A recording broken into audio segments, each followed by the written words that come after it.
बिहार विधानसभा निर्वाचन प्रथम पर्याय 18 जिलार 121 आसन में मतदान आरंभ होईछि। निजर नेता बाछिबाकू लोके मतदान केन्द्र लाइन लगाइथिबा बेले लालू यादव को परिवार मध्य मतदान केन्द्र को जाई मतदान करिसेंती।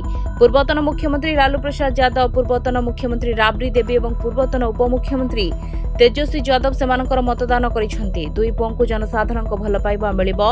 मतदान परे पूर्वतन मुख्यमंत्री राबड़ी देवी तांको उभय पुओ तेजस्वी यादव और तेजप्रताप यादव को विजयर आशीर्वाद देइछंती। से कहिसेंती मोर दुई पुओ जनसाधारण को सेवा करुछंती। निश्चित भाव में जनसाधारण को भल पाइबा आशीर्वाद सेमानकु मिलिबो।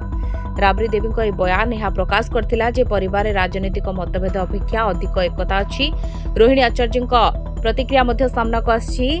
से राष्ट्रीय जनता दल बा आरजेडी नेता रोहिणी आचार्य कहिसेंती जे बिहार दुर्गम अंचल रहुतबा श्रमिक माने रोजगार संधान चारिआडे बुलुछंती एवं एही निर्वाचन सेमानक भविष्यत पई अत्यंत गुरुत्वपूर्ण। तेज निज गोडरे छिड़ा हेउ बोली मोर इच्छा। किछि दिन तळे राबड़ी देवी सार्वजनिक भाव में तांको पुओ तेजप्रताप यादव को विषय में तांकर मत स्पष्ट भाव में रखिथिले।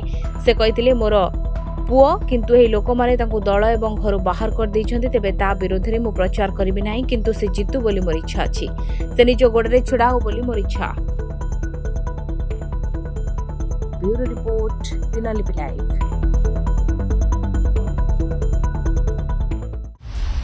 दिनलिपि लाइव को एबे ही लाइक, शेयर, सब्सक्राइब करंतु।